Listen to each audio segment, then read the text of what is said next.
Good morning, everyone, and welcome to the Sunday service of Now Creations.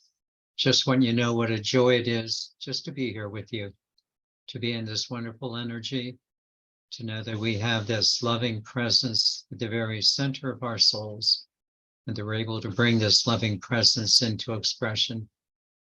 How wonderful it is to know this, how fortunate it is for us to know this, and how lovingly we've been created to express it.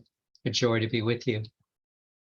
I'm also very happy to say we had a lovely seminar yesterday, the invocation to the unified chakra. It'll be available online for you to view. Also, I want to mention tonight, we'll be having our topical conversation from 6 to 7:30. John Charter will make a lovely presentation on a gentleman who was privy to information about UFOs and possible ETs from those UFOs. I invite you to join us tonight from 6 to 7:30. Let's begin. My dear friends, one of the great joys of life is to be able to look at something that is very familiar to us, but able to see it in a new light. And may I suggest that one of these very familiar things that we now are going to look at in a new light is our physical body. Traditionally, we have taken a lot of care of our physical body, especially with diet and exercise. But there always seems to have been maybe something missing, something that was not quite right. We needed something a little more. That something that was missing really was the role that our growing spirituality plays in our biology. The missing part was the relationship of our spirituality to our physical biology. Recently, one of the members of our groups coined a term that really, in a sense, fit the missing point. As we were studying a course in Mastering Alchemy, he coined the term that seemed to be exactly what the alchemy course was teaching. The term he very insightfully coined was spiritual body. Spiritual body, or presenting it a little bit more, spiritual biology. Spiritual biology. And it is precisely this term, spiritual biology, that will be the focal point of today's teaching. We will begin with a book that many of you have read, examine two particular teachings at the heart of today's spiritual biology, and then address the more practical issues, namely the behavioral shifts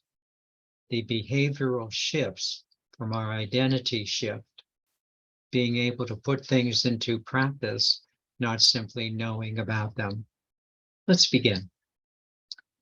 The book that I alluded to in my opening summary, a book that many of us have read, is the wonderful book by Bruce Lipton entitled The Biology of Belief. The Biology of Belief. In a nutshell, what Dr. Lipton suggested is that our DNA, our physical DNA, is not permanently fixed, but rather that our thoughts and our emotions, affect our DNA, which then in turn affects our biology.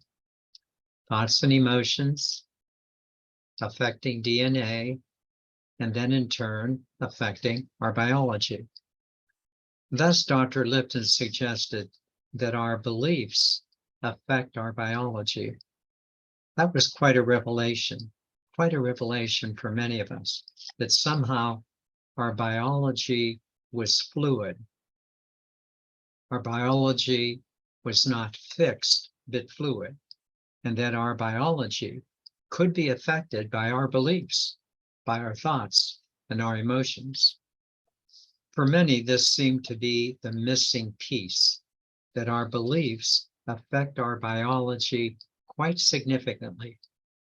In addition to diet and exercise, one needs to be attentive to our thoughts and our emotions. and to realize that they exert an extraordinarily powerful energy over our physicality, over our biology. This notion of beliefs affecting our biology is called epigenetics. Epigenetics. Wherein a non-physical energy can affect the DNA of our physical body. I personally accept this as true. I believe that is the case, and have worked to try to see the relationship between spirituality and our biology. Hence the term of today's teaching, spiritual biology. Just a little sideline before we continue. In some of the contemporary literature, which accepts this idea that beliefs affect our biology, there is a very interesting phrase which periodically comes into my mind. The phrase is that we as human beings are biological transducers. That we as human beings are biological transducers, which means that our biology is transducing.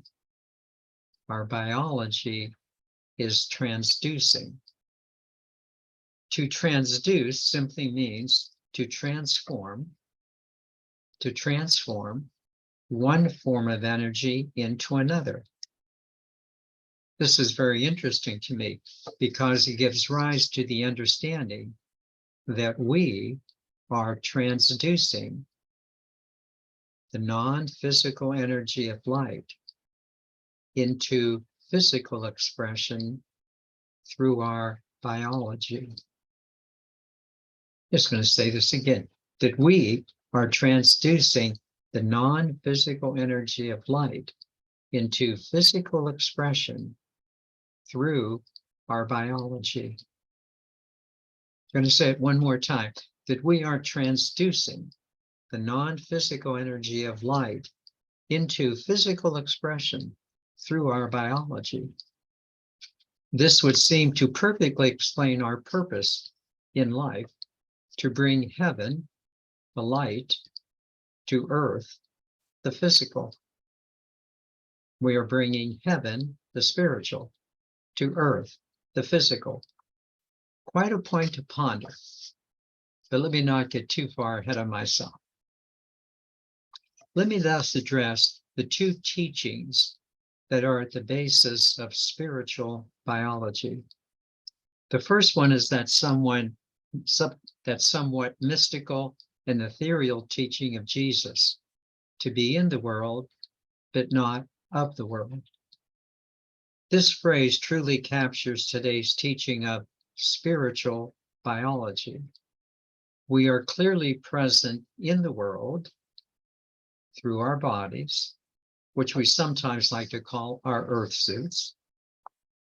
Yet there is another part of us. There is another part of us that is not of this world, namely our non-physical souls. This teaching of Jesus is clearly laying down a direction for us, one that much of the world still has not quite learned. For many, and sometimes for many of us still caught in the world, in the words of the sonnet of William Wordsworth at the beginning of the 18th century, when he wrote the words, "The world is too much with us." While the times have changed since the Industrial Revolution at the beginning of the 19th century, substantially, however, people oftentimes have not changed. People keep on getting lost in the allurements of the world. Thus, their biology is too much with them. So often the case. The world, our biology, is too much with us, imprisoning us in a lower, limited consciousness. It's like when I've been sharing with many of you recently. The world makes unimportant things seem important. The world, our bodies, make unimportant things seem important. It's a world of make-believe, making beliefs of relatively unimportant things into needs and necessities. Again, such a clarion call of the words of Jesus, reminding us that we are in the world, but not of the world. Just important for us not to get lost in it. A second reference. The first teaching of Jesus was recently supported by a reading from the wonderful book entitled Oneness, channeled by Rasha. In our most recent study session, we read these insightful words in chapter 18 on page 165. She wrote, this is really good. One cannot hope to transcend physicality and simultaneously remain bound to it. Let me just say that again. One cannot hope to transcend physicality and simultaneously remain bound to it. First, these words truly reflect the idea of Jesus, that we are in the world but not of the world, and that we have two parts to us. We have a physical part of us, and we have a spiritual part of us. Now, the second quote poses a very difficult question for us. The notion of transcending your physicality but not remain attached to it. How do you transcend your body but not be bound by it? For a person in lower third dimensional thinking, this dilemma would be impossible to solve. How could you be both in something and transcend something at the very same time? It's precisely at this moment that one can clearly see the limitations of third dimensional thinking. You can clearly see how playing the game of separation took such a toll on the human condition. There was no way out of this dilemma of being both a body and a soul until one began to approach a fifth dimensional understanding of ourselves. The fifth dimensional understanding was clearly provided by Teilhard de Chardin when he reminded us that we are not just human beings that have these periodic spiritual experiences, but rather that we really are spiritual beings having a human experience. Now, how many times have you heard that? But how many times have you heard it but still did not get it? And you reverted back to the old habits again of being a body in the world. Oh, the words sounded nice. They felt good. But our behavior did not change dramatically. The problem of how to get beyond the personality self, bound to your body and bound to the physical world with relationships, jobs, and money, and worldly involvement, just seemed to verify again and again Wordsworth's poem or sonnet when he said, the world is too much with us. Try as we might, the world is too much with us. Over 200 years passed since Wordsworth wrote those words, but our reality did not change until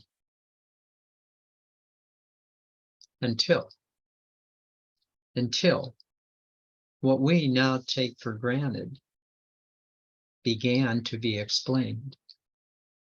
Let me explain.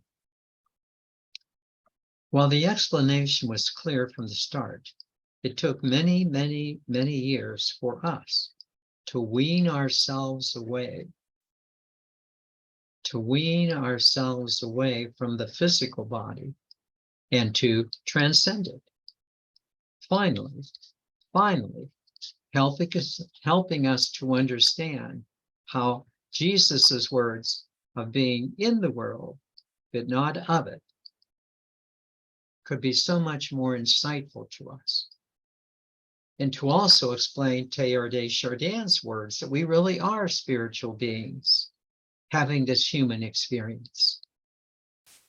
So let's now address how we were able to rise above the dilemma of being both a physical body and a non-physical soul, how we could move to a spiritual biology. Let me suggest that we did so in these 3 steps. Shaky at first, but more and more resolute as we continued in our continuing now. The first step, like most first steps, was the most difficult. The first step was entertaining the possibility of an identity shift. The first step was entertaining the possibility of an identity shift. Let me explain. For years and years, and probably from lifetimes to lifetimes, we've considered ourselves as a human personality in a body, and that this human personality body was simply in the physical world. That's what I was taught. That's how I conceived myself. I was taught that by my family, by society, and especially with religion. And in fact, religion, probably more than anything else, boxed me in so that I could not get beyond the human condition. But then, a brave group of spiritual souls, began to see themselves differently, and they introduced a term that not only solved the puzzle, but the words themselves made sense and they felt right. The term that they introduced was an identity shift. An identity shift. Nuggetized in the words, shift happens. We could change how we identified ourselves from a simple human personality in a body to seeing ourselves as truly a spiritual being. It was a shift in identity. This was enormous. A shifting in how we identified ourselves. The focal point was now being understanding ourselves as a conscious soul spirit. And in so doing, we could be, as Jesus said, we could be in the world as a body, but now not of it as a soul spirit. Wow. What an identity shift. When we shifted the identity from the personality self to the soul spirit self, we could be in the world as a body, but not of the world as a soul spirit. Began to make sense. And just as clearly, we could remain in our body, but transcend it.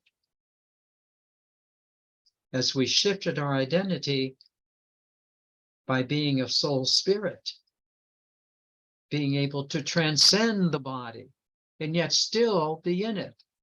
Hallelujah! Hallelujah! We no longer had to be bound by the body or bound by the world. We could be in it, but not of it. We could transcend the body, but still stay in it as a free spiritual being, no longer bound by it. For many of us on a spiritual path, this transition took years, but we were steadfast, and the light at the end of the tunnel began to dawn in steps 2 and 3. It can be debated as to whether step 2 or step 3 came next. I think they came in the following order.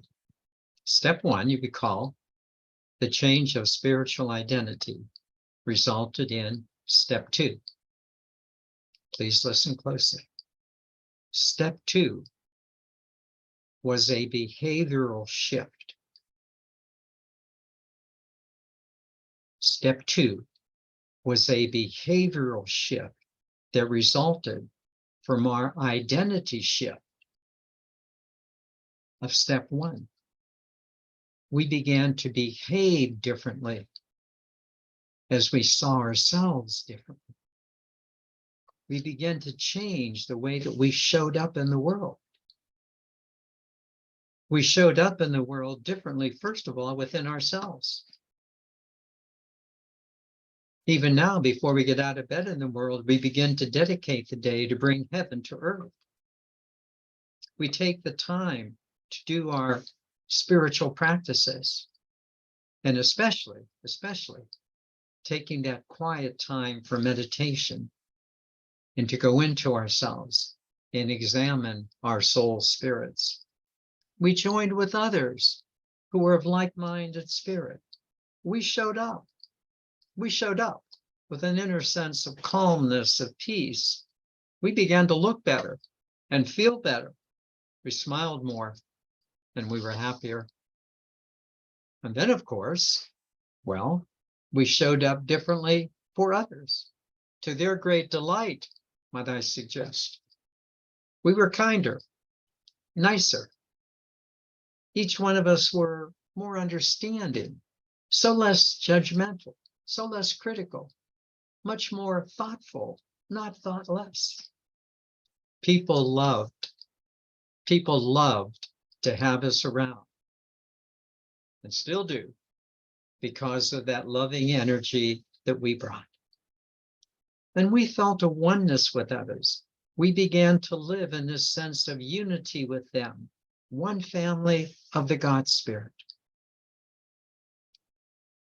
It just seemed like nothing could get any better until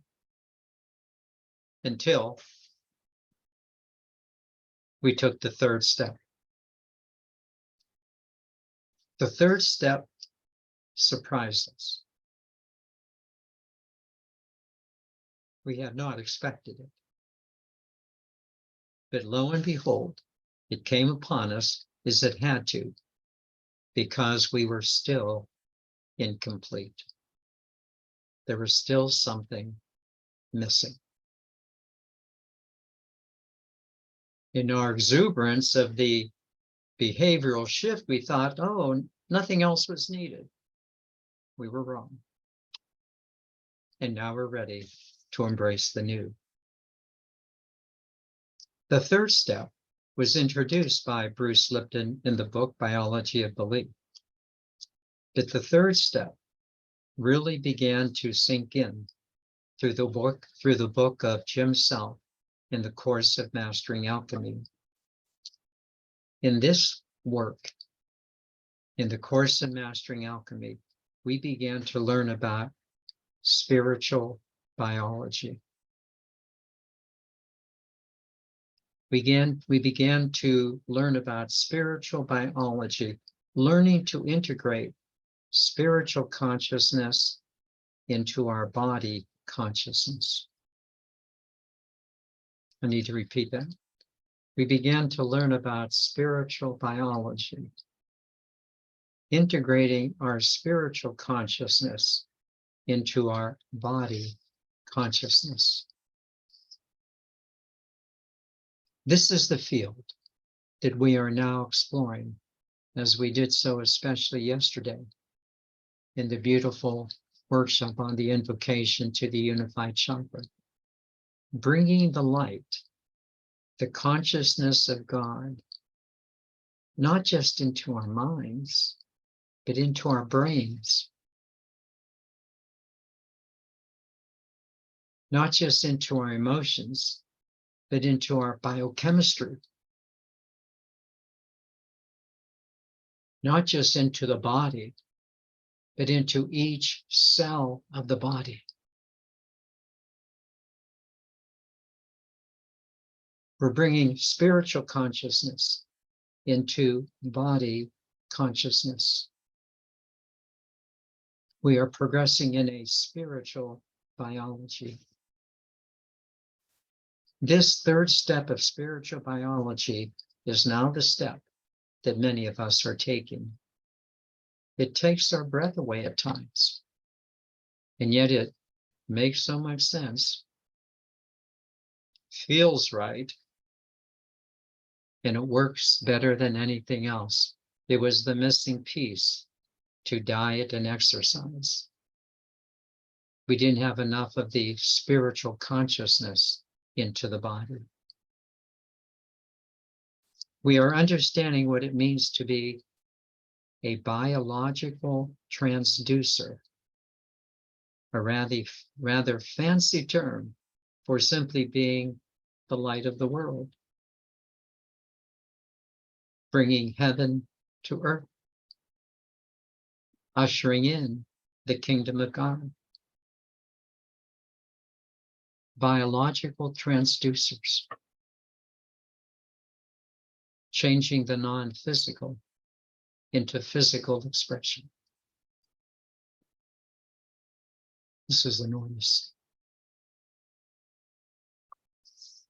We are finally beginning to understand what it means to be a spiritual being having a human experience right within our biology.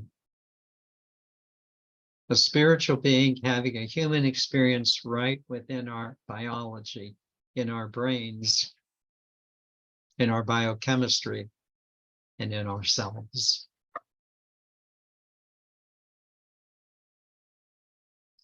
In conclusion, this third step of spiritual biology is just beginning.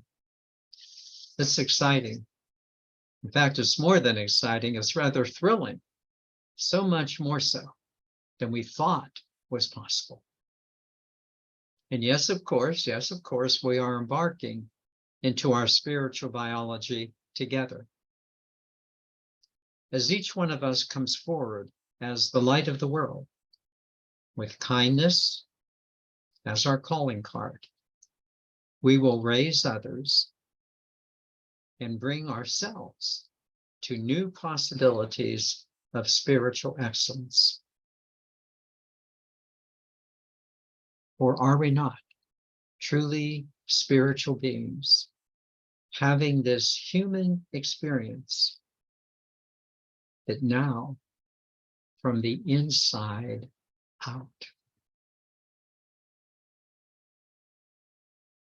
from the inside out, we are embarking on the path of a spiritual biology.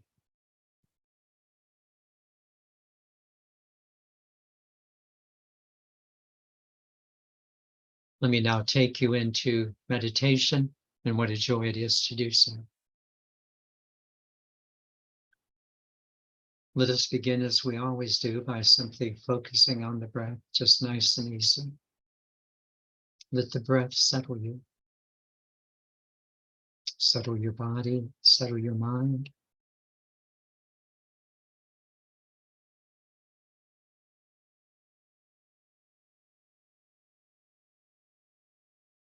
But even as I say the words, let your breath settle you, this talk takes your breath away.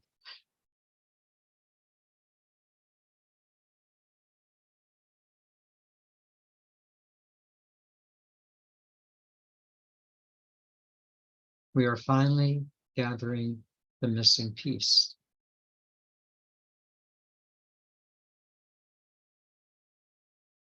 Our spirituality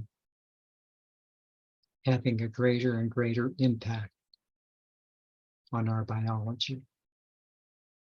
And just take a moment just to feel that.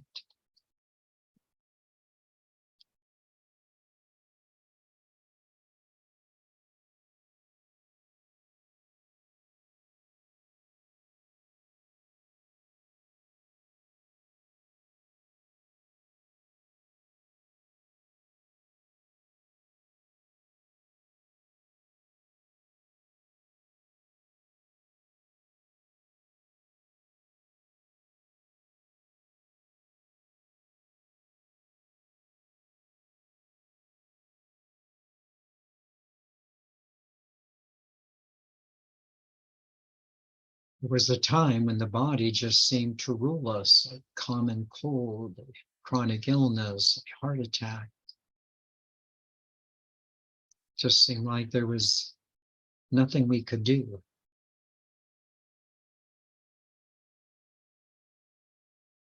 Because we were still very much in the identity of our body.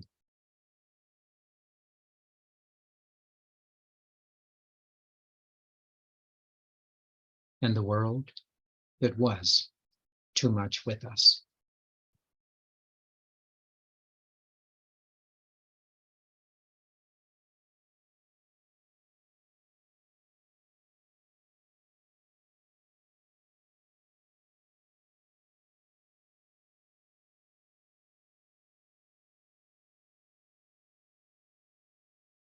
And then the shift occurred.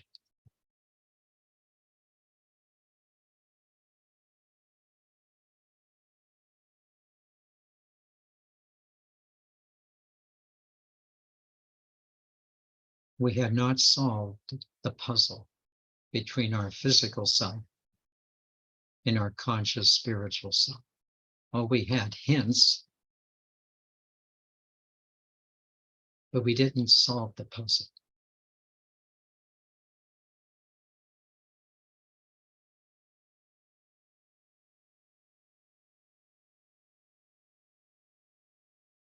And now we have.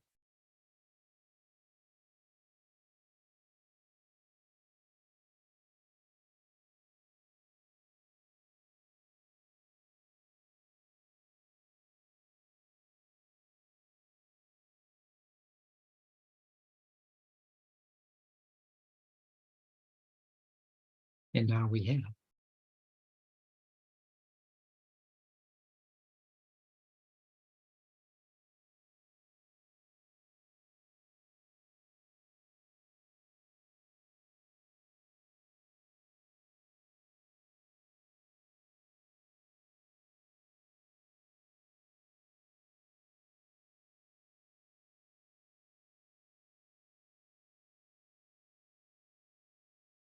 We, like others, have made or are making that shift into a fifth dimensional understanding of ourselves. We truly are beginning to understand ourselves as a conscious soul spirit.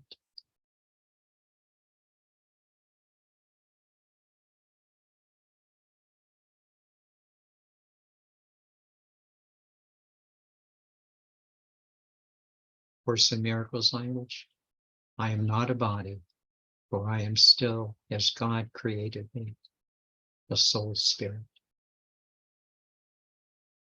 Whew, that's a big step.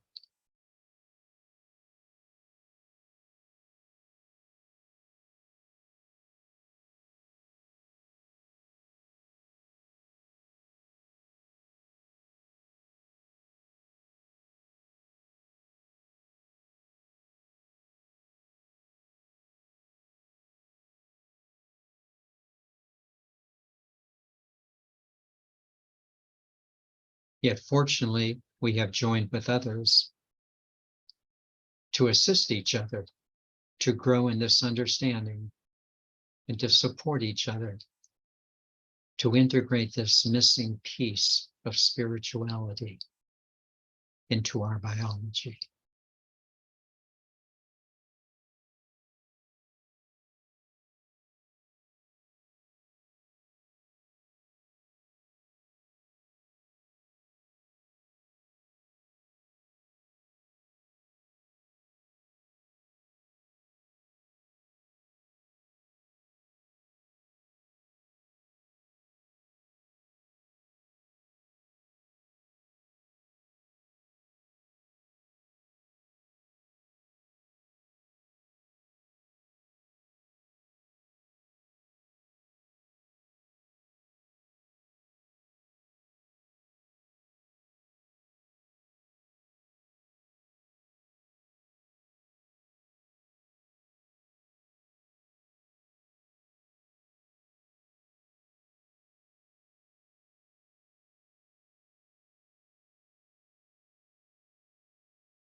We are at the forefront of this change. And each one of us is learning how to integrate it into our bodies. But we're very clear, we are very clear that our soul spirit is now directing our lives.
How about that fancy term, a biological transducer?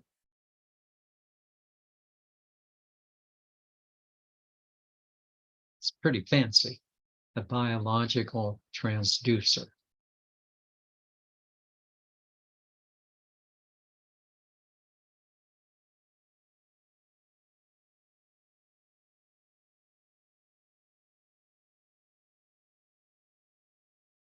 And yet, is that not exactly what we are?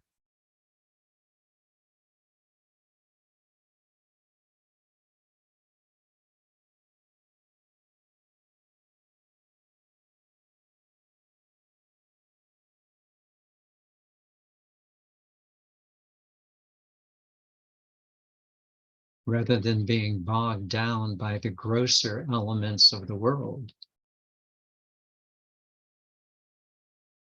do we not start with the light, the consciousness,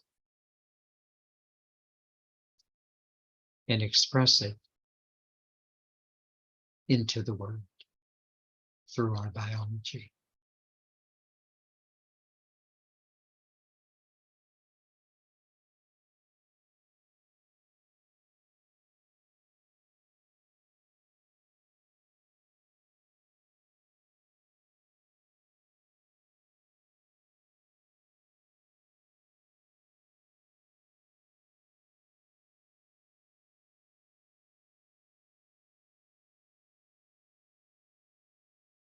Just begin to see what a master teacher Jesus was. You're in the world, but not of it.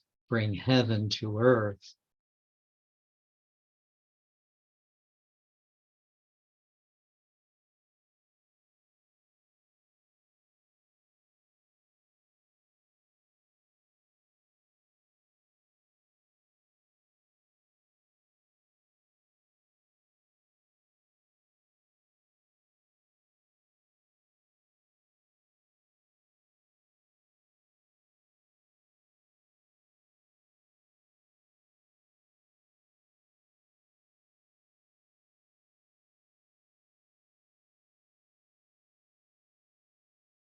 rather than saying something like, oh, that's impossible. How can we do that?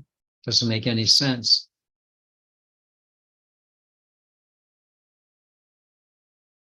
Now it's the most sensible thing you've come to know. And especially you're doing it.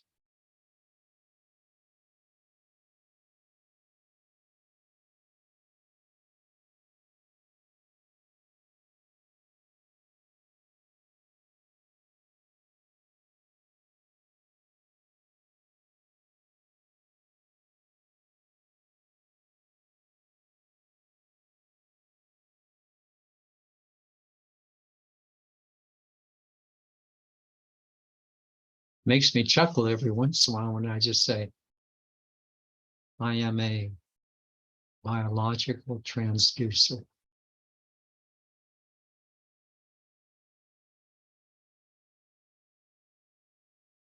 I transform energy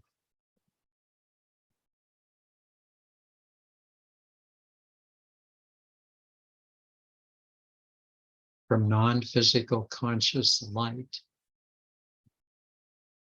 into physical expression.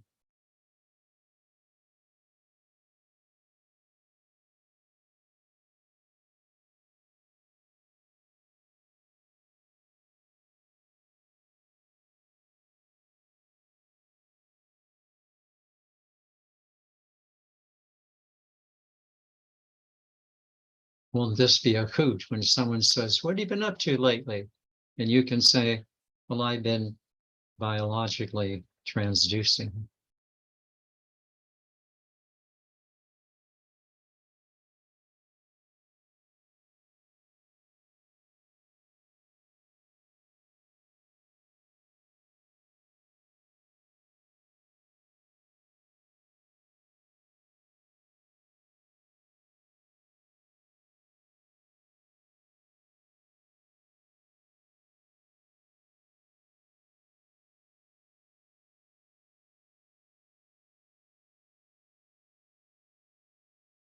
We are moving forward in the path of spiritual biology, bringing our spiritual consciousness into our body consciousness.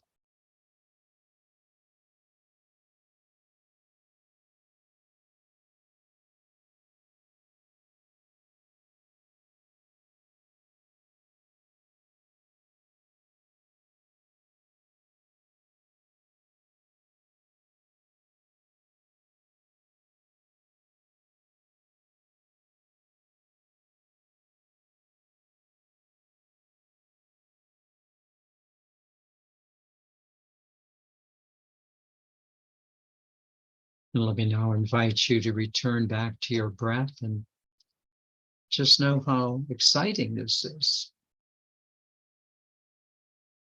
Just notice how there's a thrill within you.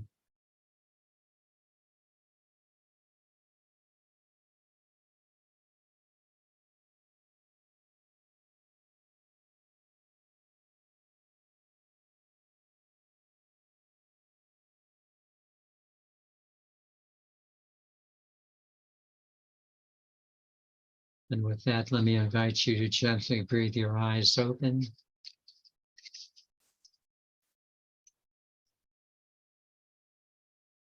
I mean, you can't help but have a smile on your face.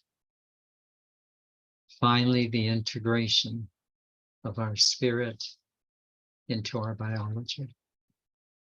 We're working on it.